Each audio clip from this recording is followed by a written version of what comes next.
কুষ্টিয়া জেলা পরিষদকে আমি স্থানীয় সরকার পল্লী উন্নয়ন ও সমবায় মন্ত্রণালয়ের পক্ষ থেকে 3 কোটি টাকার বিশেষ বরাদ্দ ঘোষণা করছি।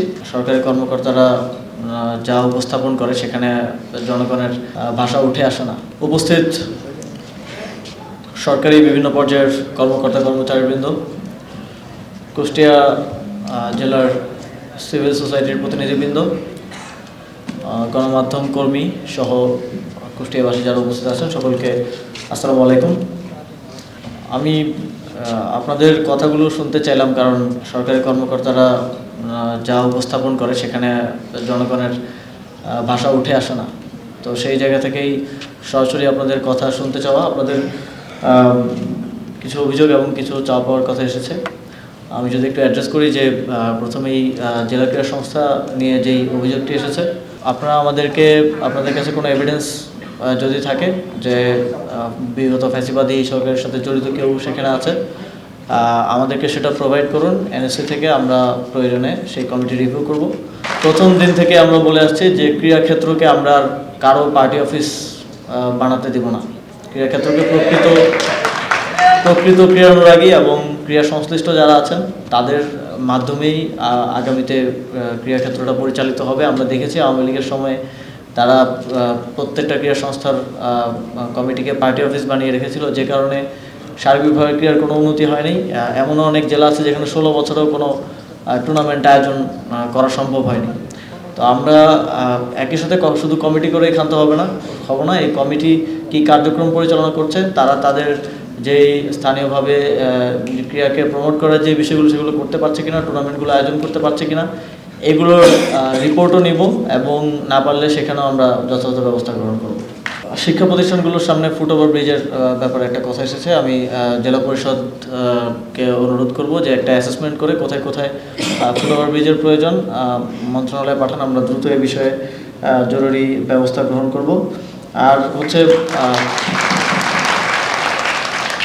আমি জানি না প্রত্যেক জেলাতেই হচ্ছে আমাদের যেই প্রতিষ্ঠানগুলো আছে স্থানীয় সরকার বিভাগের, আমি সাধারণত এটা নির্দেশনা দিয়ে থাকি যে একটা অ্যাসেসমেন্ট পেপার যাতে থাকে, সামারি যাতে থাকে যে কী কী কাজ আপনারা করছেন এবং কী কী কাজ হচ্ছে পাইপলাইনে আছে বা আপনারা চাচ্ছেন মন্ত্রণালয় থেকে পাস করানোর জন্য। আমি এটা এখানে পাইনি, কেন আমাকে দেওয়া হলো না আমি বুঝলাম না, কিন্তু আমাকে যাতে আপনারা সেটা দিয়ে দেন যাওয়ার সময়, যাতে করে সে বিষয়ে আমরা যথাযথ ব্যবস্থা নিতে পারি।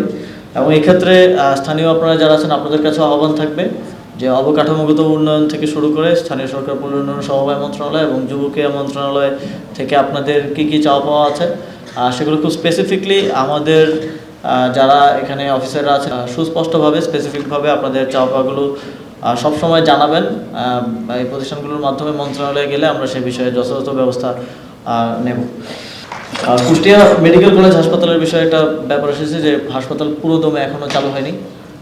তো আমি স্বাস্থ্য মন্ত্রণালয়ের সাথে কথা বলবো যাতে করে কুষ্টিয়া মেডিকেল কলেজ হাসপাতাল পুরো দমে সক্রিয় করার জন্য যথাযথ ব্যবস্থা নেওয়া যায়।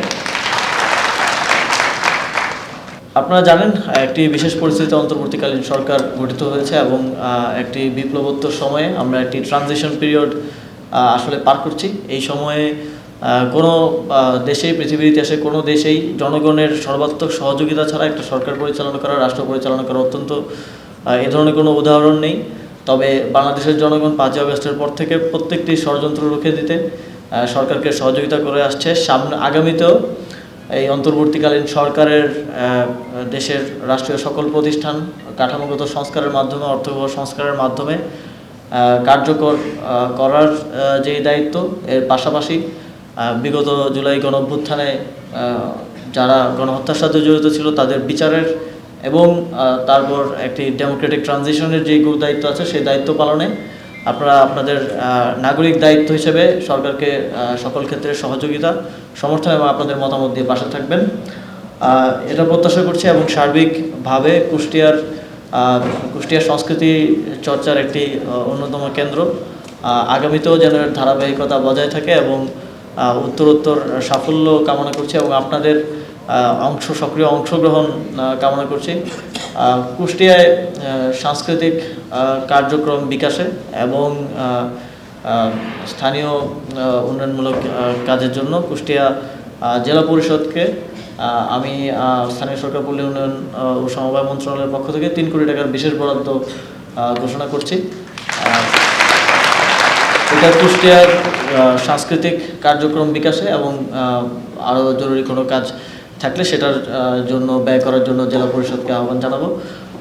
সর্বোপরি আপনারা এসেছেন, আপনাদেরকে অসংখ্য ধন্যবাদ। আপনারা আপনাদের কথাগুলো বলেছেন।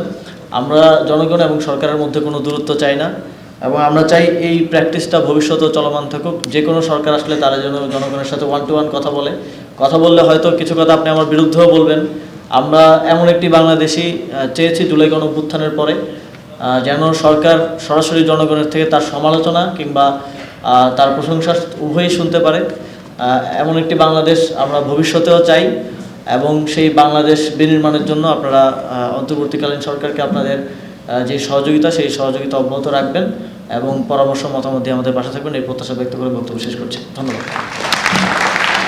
আন্তরিক ধন্যবাদ।